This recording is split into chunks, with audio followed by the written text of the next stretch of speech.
नमस्कार दोस्तों, मैं वैभव एक बार फिर से आप सभी का स्वागत करता हूं आपके अपने यूट्यूब चैनल टारगेट सरकारी नौकरी पर। तो very very good evening guys, जल्दी से सारे लोग आ जाइए। फिर आज के सेशन की हम लोग शुरुआत करेंगे। कुछ बहुत ही इंपॉर्टेंट जीके जीएस के इंपॉर्टेंट एमसीक्यूज को डिस्कस करेंगे जो कि आपके एग्जाम के लिए काफ़ी महत्वपूर्ण हो सकते हैं। तो जल्दी से सभी लोग आ जाओ, सेशन को एक बार लाइक कर दो, शेयर कर दो ताकि मैक्सिमम लोगों तक ये सेशन पहुंच सके। और इसी के साथ शुरू करेंगे आज के सेशन को हम लोग। पहला प्रश्न आपके सामने है, सविनय अवज्ञा आंदोलन के दौरान गांधी जी को किस जेल में रखा गया था। ठीक है, चलिए जल्दी से बताइएगा। सविनय अवज्ञा आंदोलन की बात करते हैं तो यहाँ से बहुत सारे प्रश्न आपके एग्जाम में बनते हैं। और सविनय अवज्ञा आंदोलन गांधी जी ने कब शुरू किया था भाई? तो 1930 में शुरू किया था सविनय अवज्ञा आंदोलन। ठीक है, और इस दौरान गांधी जी को किस जेल में रखा गया था? Yerwada jail, Ahmednagar jail, Bankipur jail या फिर आगा खां पैलेस। पहले प्रश्न की बात करेंगे, करेक्ट आंसर क्या हो जाएगा? ऑप्शन ए हो जाएगा, यरवदा जेल में। ठीक है, गांधी जी को कहाँ पर? तो सविनय अवज्ञा आंदोलन गांधी जी 1930 में शुरू करते हैं और बाद में क्या होगा, गांधी जी को गिरफ्तार कर लिया जाएगा और यरवदा जेल में रखा जाएगा। तो ऑप्शन ए जितने लोग आंसर करोगे बिल्कुल करेक्ट होगे। दूसरे प्रश्न की तरफ चलते हैं। किस चोल राजा के विषय में कहा जाता था कि वह हवाओं को अपनी इच्छा अनुसार मोड़ सकता था? तो ये तो अतिशयोक्त हो गई, लेकिन कहा गया है। तो बताइएगा किस चोल राजा के विषय में ये बात कही गई है कि वह अपनी इच्छा के अनुसार हवाओं को मोड़ सकता था? राजराज प्रथम, राजेंद्र प्रथम, करिकाल या फिर परांतक प्रथम। दूसरे प्रश्न का सभी लोग आंसर करेंगे। और देखो जितने लोग बाद में जुड़ रहे हो सभी लोग सेशन को एक बार लाइक करोगे, सेशन को एक बार आप सभी लोग शेयर करोगे ताकि मैक्सिमम लोगों तक ये सेशन पहुंच सके। ठीक है, तो जल्दी से सेशन को एक बार लाइक कर दीजिए, शेयर कर दीजिए और बताइएगा इस प्रश्न का करेक्ट आंसर क्या होगा? Option C, Karikal. तो करिकाल जो है ये चोल वंश के राजा हैं और इनके विषय में कहा जाता था कि ये अपनी इच्छा अनुसार हवाओं को मोड़ सकते थे। ठीक है, तो ऐसा होता नहीं रहा होगा लेकिन फिलहाल कहा गया है, तो ऑप्शन सी याद रखिएगा, बिल्कुल करेक्ट होगा। तीसरे प्रश्न की तरफ चलेंगे। हम दया की भीख नहीं मांगते हैं, हमारी लड़ाई आखिरी फैसला होने तक की लड़ाई है, यह किस क्रांतिकारी संगठन का कथन है? चलिए जल्दी से बताइएगा, तीसरे प्रश्न का आंसर कीजिएगा। हम दया की भीख नहीं मांगते हैं, हमारी लड़ाई जो है वो आखिरी फैसला होने तक की लड़ाई है, किस क्रांतिकारी संगठन का कथन है? अभिनव भारत अनुशीलन समिति, हिंदुस्तान सोशलिस्ट रिपब्लिकन एसोसिएशन या फिर फॉरवर्ड ब्लॉक। तो क्या होगा सही विकल्प? जल्दी से आप लोग चुनाव करेंगे, जल्दी से बताइएगा करेक्ट आंसर क्या हो जाएगा यहाँ पर। तीसरे प्रश्न की बात करेंगे, option C, Hindustan socialist republican association. स्थापना कब हुई है? तो 1928 में हुई है। और देखिए दो लोगों के नाम यहाँ पर मिलते हैं, कौन कौन होंगे? तो एक होंगे चंद्रशेखर आजाद और दूसरे हैं भगत सिंह। ठीक है, इन दोनों लोगों का नाम मिलता है। इस संस्था की स्थापना करने में, हिंदुस्तान सोशलिस्ट रिपब्लिकन एसोसिएशन की स्थापना करने में 1928 में। ऑप्शन सी यहाँ पर बिल्कुल करेक्ट है। चलिए चौथे प्रश्न की तरफ चलेंगे। जो समुद्र के उत्तर में तथा हिमालय के दक्षिण में है वह भारत है और उसकी संतानें भारतीय हैं। तो चौथे प्रश्न का सभी लोग आंसर कीजिएगा। ये क्या करेक्ट आंसर होगा इस प्रश्न का? जो समुद्र के उत्तर में है तथा हिमालय के दक्षिण में है वहाँ भारत है और वहाँ पर रहने वाले जो लोग हैं उनकी जो संतानें हैं वो भारतीय हैं। तो ये कहाँ पर कहा गया है? अर्थशास्त्र में, नीति शास्त्र में, विष्णु पुराण में या फिर अथर्ववेद में। चौथे प्रश्न की बात करेंगे, करेक्ट आंसर क्या हो जाएगा? फटाफट आंसर करते चलिएगा। और देखो जितने लोग ऑप्शन सी आंसर करोगे बिल्कुल करेक्ट हो जाओगे, विष्णु पुराण में ये बात कही गई है। ऑप्शन सी यहाँ पर बिल्कुल करेक्ट है। आगे बढ़ेंगे पांचवें प्रश्न की तरफ। इतिहास शब्द का सर्वप्रथम उल्लेख कहाँ पर मिलता है? तो बताइएगा इतिहास शब्द का सर्वप्रथम उल्लेख कहाँ पर मिलता है? अर्थशास्त्र में, नीति शास्त्र में, अथर्ववेद में या फिर महाभारत में। तो क्या करेक्ट आंसर हो जाएगा? पांचवें प्रश्न की बात करेंगे, जल्दी से सारे लोग बताइएगा इतिहास शब्द का सर्वप्रथम उल्लेख। तो करेक्ट आंसर क्या हो जाएगा? जल्दी से आप लोग बताएंगे, जल्दी से सही विकल्प का चुनाव करेंगे। करेक्ट आंसर हमारा ऑप्शन सी हो जाएगा, अथर्ववेद में। अथर्ववेद में इतिहास शब्द का सर्वप्रथम उल्लेख मिलता है। लेकिन अगर इतिहास की परिभाषा पूछा जाए कि इतिहास की परिभाषा कहाँ पर सबसे पहले मिलती है, तो परिभाषा आपको मिलती है महाभारत में। तो ये दो चीजें ध्यान रखिएगा। ठीक है, शब्द का उल्लेख अथर्ववेद में हुआ है लेकिन इसकी परिभाषा जो है वो सबसे पहले महाभारत में मिलती है। आगे बढ़ेंगे छठवें प्रश्न की तरफ। अगले प्रश्न का आंसर कीजिएगा। साइमन गोबैक का नारा किसने दिया है? साइमन गोबैक, तो देखो साइमन जो है, साइमन कमीशन, ये 1927 में गठित होता है और 1928 में ये भारत में आता है। तो ये दोनों तारीखें याद रखिएगा, 27 में इनका गठन होगा और 28 में ये साइमन कमीशन भारत आएगा। इसमें अगर हम लोग बात करेंगे तो इसमें कुल कितने सदस्य हैं, 7 सदस्य हैं और सभी के सभी अंग्रेज हैं, इसीलिए इसे श्वेत कमीशन भी कहा जाएगा। ठीक है, जो साइमन कमीशन है इसमें 7 सदस्य हैं, सभी के सभी सदस्य अंग्रेज हैं, इसीलिए इसे श्वेत कमीशन कहा जाएगा। और साइमन जो ये कमीशन है, ठीक है, तो साइमन कमीशन में किसके कहने पर भारतीय सदस्यों को बाहर किया गया, मतलब कि नहीं रखा गया, किसने सिफारिश की कि साइमन कमीशन में भारतीय सदस्यों को ना रखा जाए, तो आंसर आपका क्या होगा, इरविन होगा, लॉर्ड इरविन के कहने पर साइमन कमीशन से भारतीयों को बाहर रखा गया और इसीलिए साइमन कमीशन का विरोध हो रहा था, क्योंकि इसमें 7 सदस्य थे, सभी के सभी सदस्य क्या थे, अंग्रेज थे, इसीलिए इसका विरोध हो रहा था और इसीलिए साइमन गो बैक, साइमन वापस जाओ का नारा दिया गया। और किसने इस नारे को दिया है, तो करेक्ट आंसर हमारा हो जाएगा ऑप्शन बी, यूसुफ मेहर अली। ऑप्शन बी यहाँ पर बिल्कुल करेक्ट है। आगे बढ़ेंगे 7वें प्रश्न की तरफ। मंगल पांडे को फांसी कब दी गई है, चलिए जल्दी से बताइएगा। तो मंगल पांडे की अगर हम लोग बात करेंगे तो देखो मंगल पांडे जो है ये बैरकपुर छावनी के सिपाही हैं। ठीक है, बैरकपुर छावनी से संबंधित है, 34वीं रेजिमेंट के सिपाही हैं। ठीक है, कौन सी, 34वीं रेजिमेंट के सिपाही हैं, बैरकपुर छावनी से संबंधित है।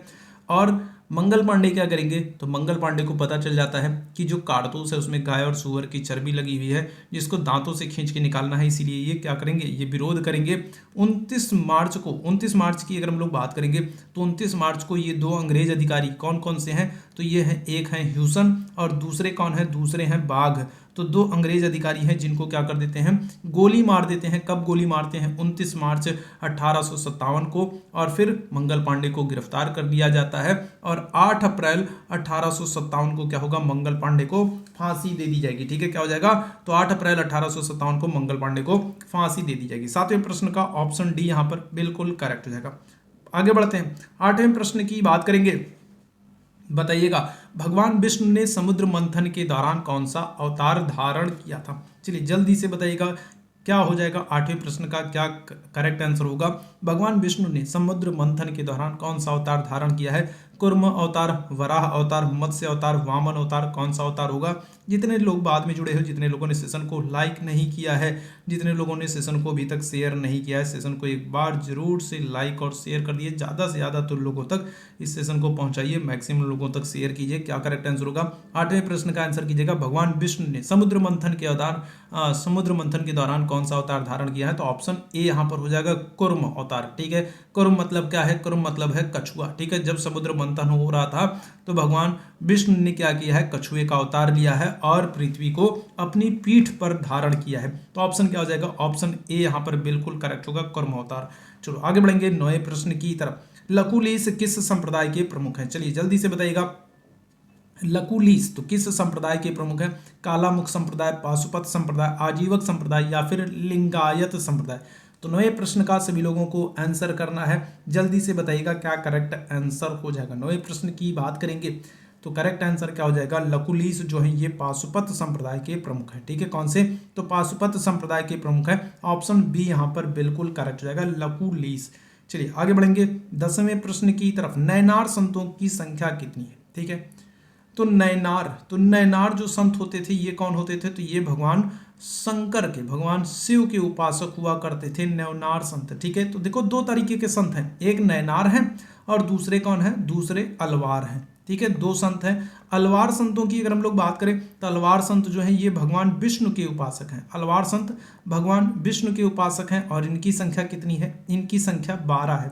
वहीं अगर हम लोग नैनार संतों की बात करेंगे तो नैनार संत जो है ये भगवान शिव के उपासक हैं और इनकी संख्या कितनी है, तो 63 है। ऑप्शन क्या हो जाएगा यहाँ पर, डी बिल्कुल करेक्ट हो जाएगा। 10वें प्रश्न का ऑप्शन डी बिल्कुल करेक्ट है। आगे बढ़ते हैं, 11वें प्रश्न की बात करते हैं। जूट का पहला कारखाना कहाँ स्थापित किया गया। ठीक है, बताइएगा, 11वें प्रश्न का आंसर कीजिएगा। तो जूट का पहला कारखाना कहाँ स्थापित किया गया, गुजरात में, कोलकाता में, मुंबई में, बिहार में। 11वें प्रश्न का सभी लोग आंसर करेंगे। चलिए जल्दी से सारे लोग बताइएगा क्या करेक्ट आंसर हो जाएगा। चलिए 11वें प्रश्न का जल्दी से सभी लोग आंसर करेंगे भाई, जल्दी से सभी लोग आंसर करेंगे, बताइएगा क्या करेक्ट आंसर हो जाएगा। तो यहाँ पर देखो करेक्ट आंसर हमारा हो जाएगा ऑप्शन बी हो जाएगा, कोलकाता में। ठीक है, क्या हो जाएगा, तो 11वें प्रश्न की बात करेंगे, ऑप्शन बी बिल्कुल करेक्ट होगा, कोलकाता में। और कब खोला जाएगा पहला जूट का कारखाना, तो ये खोला जाएगा 1917 में। ठीक है, 1917 में जूट का पहला कारखाना कोलकाता में खोला गया। तो ऑप्शन बी यहाँ पर बिल्कुल करेक्ट है। 12वें प्रश्न का सभी लोग आंसर करेंगे। राष्ट्रीय महिला आयोग अधिनियम किस वर्ष बना? चलिए जल्दी से बताइएगा। तो राष्ट्रीय महिला आयोग अधिनियम किस वर्ष बना है? 1990, 1985, 1995 या फिर 1992? 12वें प्रश्न का सभी लोग आंसर करेंगे। करेक्ट आंसर क्या होगा? जल्दी से सही विकल्प का चुनाव करिएगा।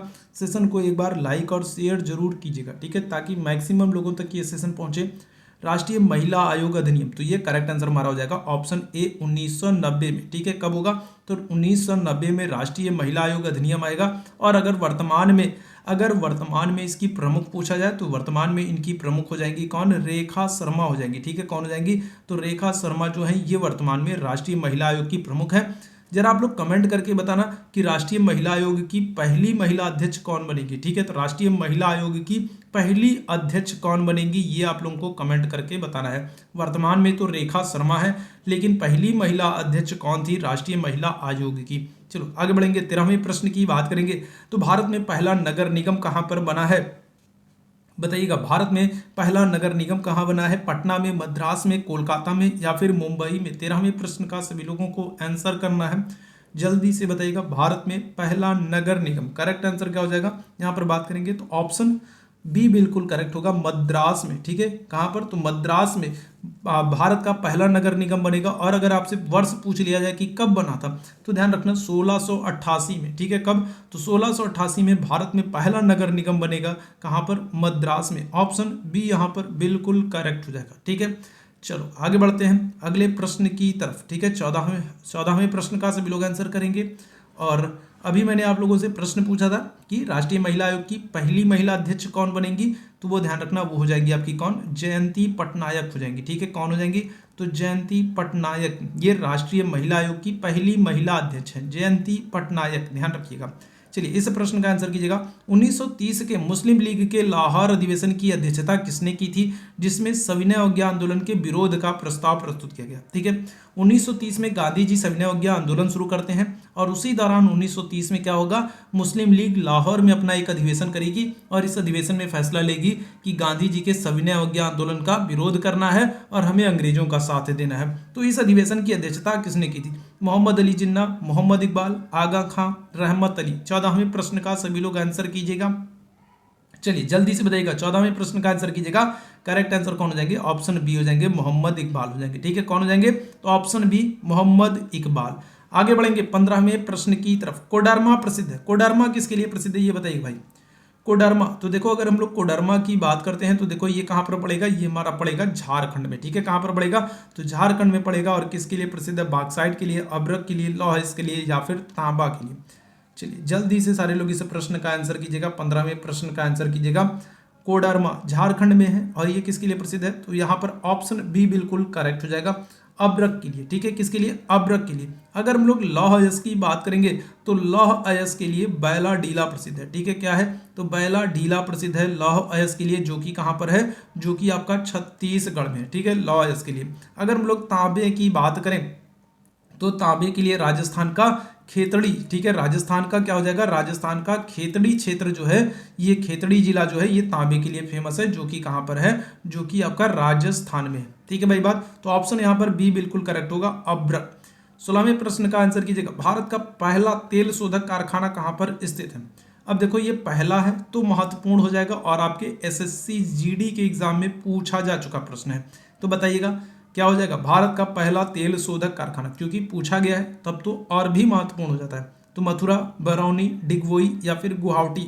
16वें प्रश्न की बात करेंगे, करेक्ट आंसर क्या हो जाएगा? ऑप्शन सी हो जाएगा, डिगवोई, ठीक है। डिगवोई में पहला तेल शोधक कारखाना खोला जाएगा। और कब खोला जाएगा? तो 1901 में। ये वर्ष भी याद रखिएगा, ये समय भी याद रखिएगा। 1901 में भारत का पहला तेल शोधक कारखाना खोला जाएगा, असम के डिगवोई में। आगे बढ़ेंगे 17वें प्रश्न की तरफ। विश्वव्यापी आर्थिक मंदी किस वर्ष प्रारंभ हुई? ठीक है, तो आर्थिक मंदी की अगर हम लोग बात करते हैं, विश्वव्यापी आर्थिक मंदी जिससे पूरा विश्व परेशान था, और ठीक है, तो ये आर्थिक मंदी किस वर्ष आएगी? 1917, 1914, 1929 या फिर 1939? चलो जल्दी से सारे लोग बताना। तो विश्वव्यापी आर्थिक मंदी किस वर्ष प्रारंभ हुई है? 17वें प्रश्न का सभी लोग आंसर करेंगे। करेक्ट आंसर क्या हो जाएगा? हमारा ऑप्शन सी हो जाएगा। 1929 में विश्वव्यापी आर्थिक मंदी आरंभ हुई थी। ऑप्शन सी यहां पर बिल्कुल करेक्ट हो जाएगा।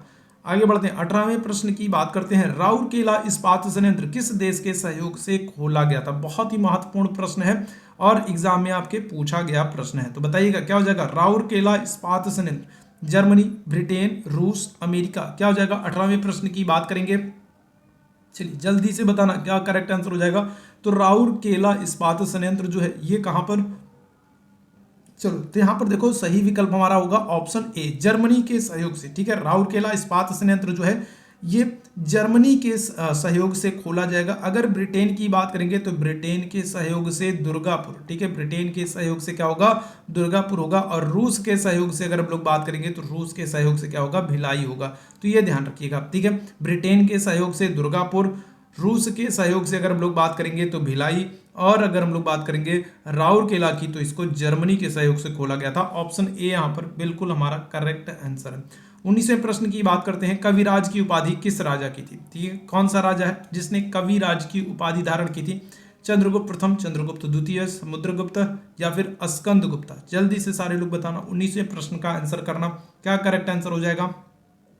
चलो जल्दी से सारे लोग बताते चलो भाई। ठीक है, 19वें प्रश्न का सभी लोग आंसर करते चलो, जल्दी से बताते चलो भाई क्या करेक्ट आंसर हो जाएगा। तो यहाँ पर करेक्ट आंसर जो होगा वो होगा हमारा ऑप्शन सी, समुद्रगुप्त। ठीक है, समुद्रगुप्त जो है ये वीणा वादन करता था। ठीक है, इसके सिक्कों पर इसको वीणा बजाते हुए दिखाया गया है, तो ये भी ध्यान रखिएगा। ठीक है, समुद्रगुप्त के सिक्कों पर उसे वीणा बजाते हुए प्रदर्शित किया गया है और उसे कविराज की संज्ञा दी गई है। तो ऑप्शन सी यहां पर बिल्कुल करेक्ट हो जाएंगे, समुद्रगुप्ता। समुद्रगुप्त को भारत का नेपोलियन भी कहा गया है। ठीक है, भारत का क्या कहा गया है? नेपोलियन कहा गया है। किसने कहा है? तो वी.ए. स्मिथ ने कहा है। ठीक है, वी.ए. स्मिथ ने कहा है समुद्रगुप्त को भारत का नेपोलियन कहा है। समुद्रगुप्त का ही हमको प्रयाग प्रशस्ति मिलता है। ठीक है, क्या मिलेगा? तो समुद्रगुप्त का प्रयाग प्रशस्ति मिलता है। और इस प्रयाग प्रशस्ति की रचना किसने की है? तो हरिसेन ने की है। समुद्रगुप्त का प्रयाग प्रशस्ति अभिलेख मिलता है जिसकी रचना किसने की है? तो हरिसेन ने किया। ऑप्शन सी यहां पर बिल्कुल हमारा करेक्ट है। 20वें प्रश्न की बात करेंगे। अकबर के काल में कौन सी भू राजस्व व्यवस्था लागू थी? 20वें प्रश्न का सभी लोग आंसर कीजिएगा। चलिए तो बताइएगा, अकबर के काल की बात कर रहे हैं तो अकबर का जो समय है, अकबर का समय क्या है भाई? तो अकबर का समय है 1556 से लेकर के 1605 का। ठीक है, ये अकबर का समय है। अकबर के समय में कौन सी व्यवस्था लागू थी? स्थायी बंदोबस्त, रैयतवाड़ी, जमींदारी, दहसाला व्यवस्था। 20वें प्रश्न का सभी लोग आंसर कीजिएगा। चलिए जल्दी से बताइएगा 20वें प्रश्न का क्या करेक्ट आंसर हो जाएगा। ऑप्शन यहाँ पर डी बिल्कुल करेक्ट हो जाएगा। ठीक है, दहसाला व्यवस्था ये अकबर के काल की भू राजस्व व्यवस्था है। अकबर का समय है 1556 से लेकर के 1605 का। अकबर की बात करेंगे तो 1562 में अकबर ने क्या किया है? तो अकबर ने 1562 में दास प्रथा को समाप्त करवाया। 63 में अगर हम लोग बात करेंगे तो 63 में क्या किया है? 63 में तीर्थ यात्रा कर को समाप्त करवाया है। 64 में अगर हम लोग बात करेंगे तो क्या किया है अकबर ने? तो जजिया कर को समाप्त करवाया। ठीक है, क्या किया?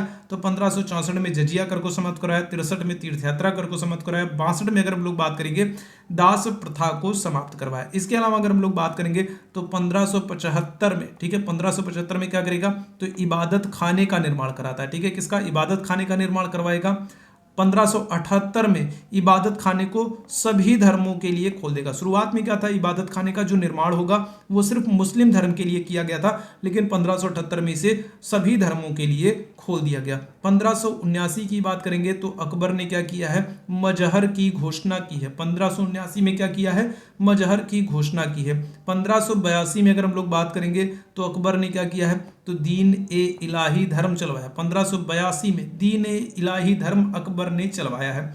1583 की अगर हम लोग बात करेंगे तो 1583 में अकबर ने इलाही संवत चलवाया। ठीक है, 1583 में अगर हम लोग बात करेंगे तो अकबर ने क्या किया है? तो इलाही संवत चलवाया। तो ये सारी बातें अकबर से आप ध्यान रखिएगा। आगे बढ़ेंगे 21वें प्रश्न की तरफ। महाराष्ट्र का सुकरात किसे कहा जाता है? तो बाल गंगाधर तिलक, फिरोज शाह मेहता, महादेव गोविंद रानडे या फिर दादा भाई नौरोजी। महाराष्ट्र का सुकरात किसको कहते हैं ये आपको बताना है। जल्दी से सारे लोग बताते चलना भाई। 21वें प्रश्न का आंसर करना है। महाराष्ट्र का सुकरात किसे कहते हैं? बाल गंगाधर तिलक, फिरोज शाह मेहता, महादेव गोविंद रानडे या फिर दादा भाई नौरोजी। करेक्ट आंसर क्या हो जाएगा हमारा 21वें प्रश्न की बात करेंगे ऑप्शन सी, ठीक है, महादेव गोविंद रानाडे, इन्हें महाराष्ट्र का सुकरात कहा जाता था। और ध्यान रखना ये गोपाल कृष्ण गोखले के, ठीक है, किसके, तो गोपाल कृष्ण गोखले के राजनैतिक गुरु माने जाते हैं, ठीक है, गोपाल कृष्ण गोखले के राजनैतिक गुरु माने जाते हैं कौन, महादेव गोविंद रानाडे, ठीक है। गांधी जी के गुरु थे कौन, गोपाल कृष्ण गोखले, और गोपाल कृष्ण गोखले के राजनैतिक गुरु कौन थे, तो ये थे महादेव गोविंद रानाडे, और इन्हें महाराष्ट्र का सुकरात कहा जाता है। ऑप्शन सी यहाँ पर बिल्कुल करेक्ट होगा।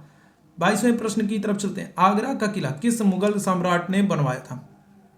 चलो जल्दी से बताना भाई, आगरा का किला तो किस मुगल सम्राट ने बनवाया था? जहांगीर, शाहजहां, अकबर, औरंगजेब। 22वें प्रश्न का सभी लोग आंसर करेंगे। आगरा का किला किस मुगल सम्राट ने बनवाया था? करेक्ट आंसर कौन हो जाएगा हमारा? ऑप्शन सी हो जाएगा, अकबर, ठीक है। कौन हो जाएंगे? तो अकबर हमारे करेक्ट आंसर हो जाएंगे, ऑप्शन सी। आगे बढ़ेंगे 23वें प्रश्न की तरफ। बंगाल विभाजन की घोषणा कब हुई है? चलिए जल्दी से बताइएगा। तो बंगाल विभाजन की घोषणा कब हुई है ये आपको बताना है। 16 अक्टूबर 1905, 20 जुलाई 1905, 7 अगस्त 1905 या फिर 26 जनवरी 1905। बंगाल विभाजन की घोषणा किस वर्ष की गई है? करेक्ट आंसर क्या हो जाएगा? कौन सी डेट हमारी करेक्ट होगी? तो देखो ऑप्शन यहाँ पर बी बिल्कुल करेक्ट हो जाएगा। बंगाल विभाजन की घोषणा जो है ये की गई है 20 जुलाई 1905 को। और विभाजन कब होगा? तो विभाजन होगा 16 अक्टूबर 1905 को, ध्यान रखिएगा, ठीक है। अगर बात करें घोषणा कब की गई, तो घोषणा की गई 20 जुलाई 1905 को, और विभाजन कब होगा? तो विभाजन होगा आपका 16 अक्टूबर 1905 को। इस समय गवर्नर जनरल कौन थे? तो गवर्नर जनरल थे लॉर्ड कर्जन, ठीक है। कौन थे? तो लॉर्ड कर्जन थे बंगाल विभाजन के समय गवर्नर जनरल। और बंगाल विभाजन के विरोध में ही भारत में स्वदेशी आंदोलन शुरू होगा, ठीक है। भारत में कौन सा? तो स्वदेशी आंदोलन शुरू होगा बंगाल विभाजन के विरोध में। ऑप्शन बी यहाँ पर बिल्कुल करेक्ट है। 24वें प्रश्न की बात करेंगे। प्रॉब्लम ऑफ द ईस्ट किस गवर्नर जनरल की पुस्तक है? चलो जल्दी से सारे लोग बताना, जल्दी से बताना। प्रॉब्लम ऑफ द ईस्ट, ठीक है, तो ये किस गवर्नर जनरल की पुस्तक हो जाएगी? चलिए जल्दी से सारे लोग बताइए भाई क्या हो जाएगा? तो करेक्ट आंसर हमारा हो जाएगा ऑप्शन डी, लॉर्ड कर्जन की पुस्तक है problem of the east. Option D यहाँ पर बिल्कुल करेक्ट हो जाएगा। आगे बढ़ेंगे 25वें प्रश्न की तरफ। विदेशी वस्तुओं के बहिष्कार का सुझाव किसने प्रस्तुत किया था? कौन सा व्यक्ति है जिसने सबसे पहले विदेशी वस्तुओं के बहिष्कार का सुझाव प्रस्तुत किया? सुरेंद्र नाथ बनर्जी, कृष्ण कुमार मित्रा, मोतीलाल घोष या फिर शिशिर घोष। 25वें प्रश्न का आंसर कीजिएगा, जल्दी से सभी लोग आंसर करते चलिए। विदेशी वस्तुओं के बहिष्कार का सुझाव सर्वप्रथम किसने प्रस्तुत किया है? करेक्ट आंसर हो जाएगा ऑप्शन बी, कृष्ण कुमार मित्र, ठीक है। और स्वदेशी आंदोलन के दौरान विदेशी वस्तुओं का बहिष्कार किया जाएगा, स्वदेशी को अपनाया जाएगा, विदेशी वस्तुओं का बहिष्कार किया जाएगा। और इसका सुझाव सबसे पहले किसने दिया? कृष्ण कुमार मित्र ने दिया, ठीक है। ऑप्शन बी यहाँ पर बिल्कुल करेक्ट हो जाएगा।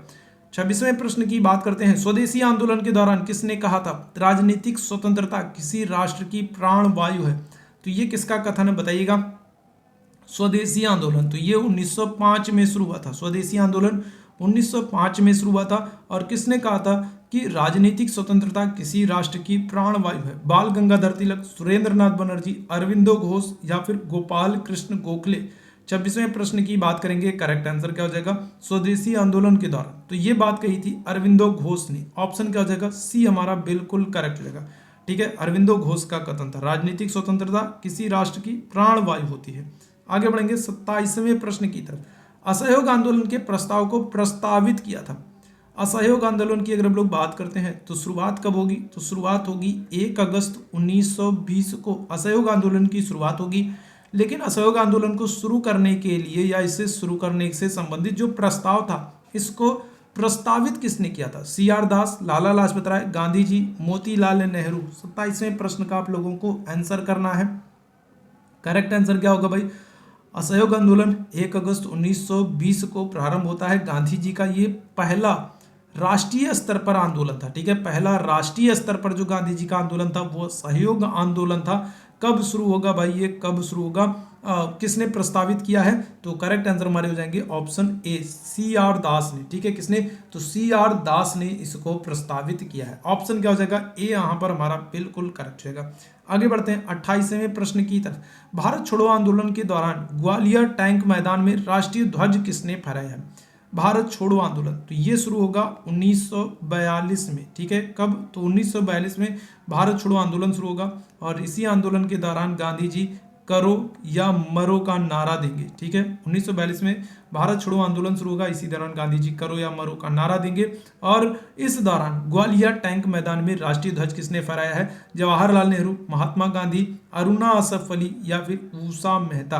28वें प्रश्न की बात करेंगे, करेक्ट आंसर क्या हो जाएगा हमारा? ऑप्शन सी हो जाएंगे, अरुणा आसफ अली हो जाएंगी। ऑप्शन सी यहाँ पर बिल्कुल करेक्ट है। चलो आगे बढ़ेंगे 29वें प्रश्न की तरफ। सिंह सेन किसका उपनाम है? ठीक है, तो बताइएगा जैन ग्रंथों में किसका नाम सिंह सेन मिलता है, ये आपको बताना है। जैन ग्रंथों में किसका नाम सिंह सेन मिलता है? बिंदुसार, महापद्मनंद, बिंबसार या फिर चंद्रगुप्त मौर्य। तो कौन सा राजा है जिसका जैन ग्रंथों में नाम सिंह सेन मिलता है? 29वें प्रश्न की बात करेंगे, करेक्ट आंसर क्या हो जाएंगे? तो यहां पर हमारे ऑप्शन ए करेक्ट होगा, बिंदुसार, ठीक है। ऑप्शन क्या होगा? ऑप्शन ए बिल्कुल करेक्ट हो जाएगा, बिंदुसार का जैन ग्रंथों में नाम सिंह सेन मिलता है। ऑप्शन ए यहां पर बिल्कुल करेक्ट है। आगे बढ़ते हैं और आज के सेशन के आखिरी प्रश्न की बात करते हैं। सदीर किस नृत्य शैली का प्राचीन नाम है? सदीर, देखो अगर हम लोग कथक की बात करेंगे, ठीक है, तो कथक जो है ये यूपी का लोक नृत्य है। ओडिसी की अगर हम लोग बात करेंगे तो ओडिसी जो है ये उड़ीसा का लोक नृत्य है। भरतनाट्यम की अगर हम लोग बात करेंगे तो भरतनाट्यम जो है ये तमिलनाडु का लोक नृत्य है। और मोहिनी अट्टम की अगर हम लोग बात करेंगे तो मोहिनी अट्टम जो है ये केरल का लोक नृत्य है, ठीक है। तो ये ध्यान रखिएगा कौन से राज्य का कौन लोक नृत्य है। अब बात करते हैं कि सदीर किस नृत्य शैली का प्राचीन नाम है। 30वें प्रश्न की बात करेंगे, करेक्ट आंसर हमारा क्या हो जाएगा? ऑप्शन सी हो जाएगा, भरतनाट्यम, ठीक है। तो भरतनाट्यम तमिलनाडु राज्य का लोक नृत्य है और इसका प्राचीन नाम सदीर है। तो ऑप्शन सी यहाँ पर बिल्कुल करेक्ट होगा। तो ये आज का इंपॉर्टेंट सेशन था। 30 इंपॉर्टेंट जीके जीएस के इंपॉर्टेंट एमसीक्यूज को हम लोगों ने डिस्कस किया। उम्मीद है सेशन आप लोगों को पसंद आया होगा। सेशन पसंद आया हो तो सेशन को लाइक कर दो, सेशन को शेयर कर दो, ठीक है। मैक्सिमम लोगों तक इस सेशन को पहुंचा दीजिए। और आज के लिए बस इतना ही करेंगे और आज से रेगुलर फिर से हम लोग की क्लासेस चलेंगी, हम लोग फिर से डेली शाम को मिलेंगे। तो अभी के लिए बस इतना ही करता हूँ। थैंक यू सो मच आपसे उनको मेरे साथ जुड़ने के लिए। गुड नाइट, शुभ रात्रि।